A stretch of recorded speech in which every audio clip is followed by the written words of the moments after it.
नमस्कार, मी लतिका महाराष्ट्र रेसिपीमध्ये मी तुमचं स्वागत करत आहे। आज मी तुम्हाला बटाट्याची एक चवदार अशी टेस्टी अशी मी रेसिपी बनवून दाखवणार आहे। पण त्याआधी चॅनलला सबस्क्राइब करा आणि बेल आयकॉनवर क्लिक करा। त्यासाठी बघा हे 2 बटाटे घेतलेले आहेत आणि शिजवून घेतले, ती साल काढून घेतलेले, थंड करून घ्यायचे। बटाटे अजिबात गरम नाहीत पाहिजे, वाटलं तर तुम्ही शिजवल्यानंतर थोडा वेळ फ्रीज मध्ये ठेवलं तर चालेल, तर त्यांना आपण चांगलं फोडून घेऊया, नाहीतर तुम्ही खिसून घेतलं तरी चालेल। हे नवीन बटाटे आहेत। असे बघा बटाटे फोडून घ्यायचे, जर तुम्ही फोडून जर नाही घेतले तर खिसून घेतले तरी चालतील। फक्त बटाटे गरम नाहीत पाहिजे, एकदम थंड पाहिजेत। तर आता ह्याच्यामध्ये आपण साहित्य टाकून घेऊया। रेसिपी बघितली की लाईक करा आणि कमेंट करा। तुम्ही चॅनलवर माझ्या जर नवीन असाल तर सबस्क्राइब करायला विसरू नका। तर ही एक नवीन रेसिपी आहे, जर तुम्ही काय नाव ठेवायचं ते मला कमेंटमध्ये लगेच सांगायचं। त्यासाठी बघा आलं आणि हिरवी मिरची मी कुटून घेतलेली आहे, तुम्ही तिखटाप्रमाणे घ्या। धने जिरे पावडर आहे अर्धा चमचा, चाट मसाला अर्धा चमचा आहे, लाल मिरची पावडर थोडीशी टाकली कारण की आपण ह्याच्यामध्ये हिरवी मिरची घालणार आहे, गरम मसाला पावडर आणि कोथिंबीर हे सगळं आपण टाकून घेऊया। आता हे पहिलं आपण मिक्स करून घ्यायचे, चांगलं मिक्स करून घ्यायचं, ते एकजीव झालं पाहिजे। सगळं मिक्स करून घेतले बघा चांगलं। आता ह्याच्यामध्ये बघा आत्ता मीठ टाकायचं, पहिलं मीठ टाकायचं नाहीये, तर चवीप्रमाणे मीठ। आता हे मीठ टाकल्यानंतर पण आपण चांगलं मिक्स करून घ्यायचं। मिक्स करून घेतले बघा मीठ टाकल्यानंतर। तर आता ह्याच्या आपल्याला गोल गोल टिक्क्या करून घ्यायच्या आहेत, तर तुमच्या आवडीप्रमाणे घ्या, बारीक मोठ्या कशा असतील तशा। बघा अशा पद्धतीनं आपण ह्याच्या टिक्क्या करून घेऊया। बघा अशा एवढ्या पद्धतीनं करायच्या। अशा पद्धतीने बघा टिक्क्या करून घेतलेल्या आहेत। तुम्ही लहान मोठे आपल्या आवडीप्रमाणे घ्या। 2 बटाट्यामध्ये बघा एवढे झालेले आहेत आणि हे आत्ताचे नवीन बटाटे होते। तांदळाचं पीठ घेतलेलं आहे, त्याच्यामध्ये आपण अशा थोड्याशा बघा असं लावून घ्यायचे पीठ, जास्त प्रमाणात लावायचं नाही आहे, हलकं लावायचं आणि लगेच झाडायचे त्याला। बघा असं लावलं की नाही तर लगेच झाडून घ्यायचं। बघा किती हलकं लागलेलं, एकदम हलक्या पद्धतीत लावून घ्यायचं आहे आणि असं झाडून घ्यायचं बघा लगेच। पॅन गरम करत ठेवलेलं आहे, त्याच्यामध्ये आपण तेल टाकून घ्यायचं। तर थोडंसं तेल टाकायचं, जास्त नाही आहे। अशा थोड्याशा तेलामध्ये आपल्याला हे चांगल्या भाजून घ्यायच्या बघा, एकदम क्रिस्पी अशा गोल्डन कलर येतोवर आपल्याला ना चांगलं हे करून घ्यायच्यात बघा। दोन्ही साईडून असं तेल थोडं थोडंसं हलवून ना चांगल्या करून घ्यायच्या। आपण एकदम बारीक गॅसवर बघा ठेवले होते, तर आता पलटी करून घ्यायचे एकदम बघा असे एक साईडने एकदम क्रिस्पी, एकदम कलर चेंज होतोवर करून घ्यायचे। असे गोल गोल फिरवून आपल्याला ना चांगले करून घ्यायचे आहेत बघा, जसा गोल्डन कलर येईल ना असे करून घ्यायचे एकदम मस्त। टिक्की बघा आपली दोन्ही साईडनं चांगली खरपूस मी भाजून घेतलेली आहे आणि एकदम बारीक गॅसवर घेतलेली आहे बघा। सगळ्या साईडून आपल्याला कलर त्याचा गोल्डन असा आलेला आहे चांगला। साईडनं सुद्धा बघा आपली किती मस्त अशी भाजलेली आहे। तर अशा पद्धतीने मी सगळ्या बाकीच्या करून घेते।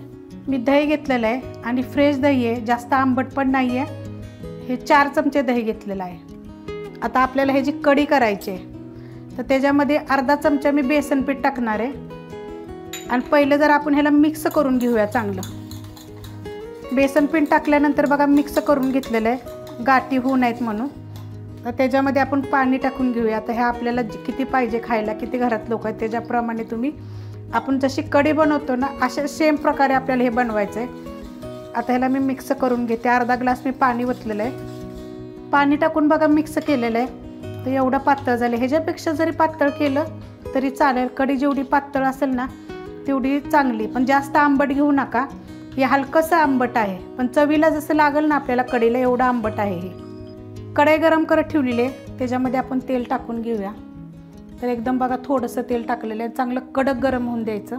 तेल गरम झालेलं आहे, त्याच्यामध्ये थोडंसं जिरं मोहरी टाकून द्यायचं। जिरं जास्त टाकायचं आणि मोहरी कमी टाकायची। चांगलं बघा जिरं आणि मोहरी तडतडली, त्याच्यामध्ये कढीपत्ता टाकून घेऊया। थोडीशी आपल्याला ह्याच्यामध्ये बघा हळद टाकायची आहे, जेवढी कढीला लागेल त्याप्रमाणे। आणि ही हिरवी मिरची आणि लसूण मी टिचून घेतलेलं आहे, त्याच्यामुळे काय होतं कढीला चव छान अशी येते। आता हे 1 मिनिटभर आपण परतून घेऊया। मिनिटभर परतलेलं आहे। आता ह्याच्यामध्ये आपण हे ताकासारखं बनवलं होतं बघा दह्याचं, बाकी ते एकदम पातळ आहे आणि त्याच्यामध्ये आपण बेसन पीठ टाकलं होतं। आता हे चांगलं मिक्स करून घेऊया। चवीप्रमाणे ह्याच्यामध्ये मीठ टाकायचं आहे आणि हिला थोडीशी हलकीशी उकळून देऊया। कढी बघा चांगली आपली उकळलेली आहे, तिला मी एकसारखी हलवत आलेली आहे। तर ह्याच्यामध्ये आपण कोथिंबीर टाकून घेऊया आणि थोडीशी आपल्याला ही उकळती उकळून देऊया थोडीशी. कोथिंबीर टाकल्यावर पण जरा चांगली उकळून दिलेली आहे. तर आता मी गॅस बंद करते. एक प्लेट घेतलेली आहे, त्याच्यामध्ये ह्या बघा आपण जे टिक्क्या बनवल्या होत्या एकदम छान अशा खरपूस, बघा कलर किती गोल्डन असा छान आलेला आहे, ह्या घ्यायच्या. आता ह्याच्यावर ना आपल्याला थोडासा कांदा टाकायचा आहे, लाल मिरची पावडर, चाट मसाला आणि थोडंसं मीठ टाकायचं. आता ह्याच्यावर मी एक तुम्हाला वस्तू दाखवते काय टाकायचे. जी आपण कढी केली होती ना, गरम गरम कढी टाकायची आपल्याला. हे मग तुम्ही ह्या रेसिपीला काय नाव देणार आहे ना ते मला तुम्ही सांगायचं. एक नंबर चव लागते. मी हा काय तर तुम्हाला वेगळा प्रकार दाखवलेला आहे, एकदम छान असं लागते हे.